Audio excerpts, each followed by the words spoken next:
அனைவருக்கும் வணக்கம்.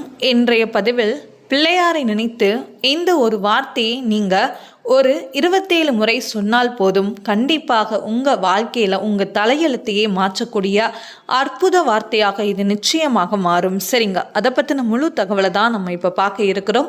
இப்போ தான் நம்ம சேனலை நீங்கள் ஃபஸ்ட் டைம் வாட்ச் பண்ணுறீங்கன்னா மறக்காமல் சப்ஸ்கிரைப் பண்ணிக்கோங்க. பக்கத்தில் இருக்கிற பெல் ஐக்கானை கிளிக் பண்ணிக்கோங்க. அப்போ தான் நான் போடுற வீடியோஸ் எல்லாமே உங்களுக்கு நோட்டிஃபிகேஷன் வரும். இப்போ வீடியோக்குள்ளே போகலாம். வாழ்க்கையுடைய தலையெழுத்தையே மாற்றக்கூடிய வல்லவர் தான் ஸ்ரீ மகா கணபதி.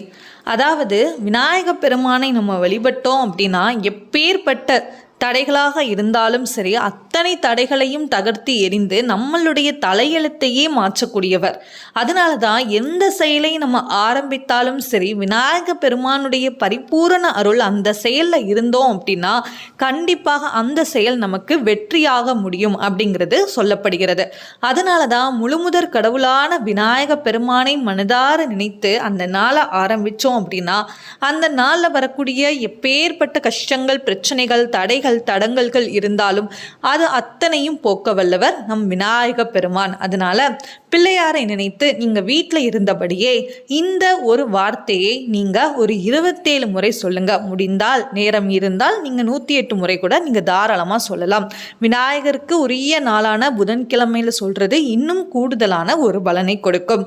காலையில எழுந்து குளிச்சு முடிச்சுட்டு விநாயக பெருமானுடைய படத்திற்கு பூக்கள் இருந்தா பூக்கள் வைத்து அலங்காரம் செய்துட்டு ஒரு நெய் தீபமாவது ஏற்றி வைத்துட்டு அல்லது சாதாரண விளக்கு ஏற்றி வைத்துட்டு இந்த வார்த்தையை நீங்கள் சொல்லுங்கள். வீட்டில் இருக்கிற தடைகள், சுப காரியத்தில் தடைகள், பிரச்சனைகள், வீட்டில் நிம்மதி இல்லை, அமைதி இல்லை, இந்த மாதிரி எந்த விஷயங்களாக இருந்தாலும் நிச்சயமாக அது அனைத்தும் மாறக்கூடியதாக மாறும்.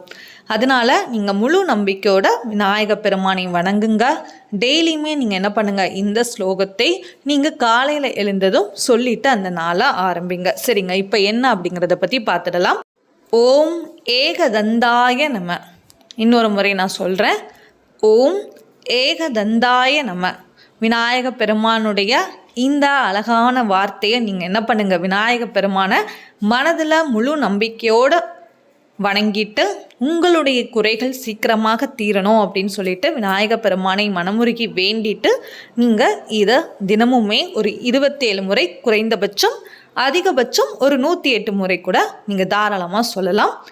இது உங்களுக்கு நல்ல மாற்றத்தை கொடுக்கக்கூடிய அற்புதமாக நிச்சயமாக அமையும்.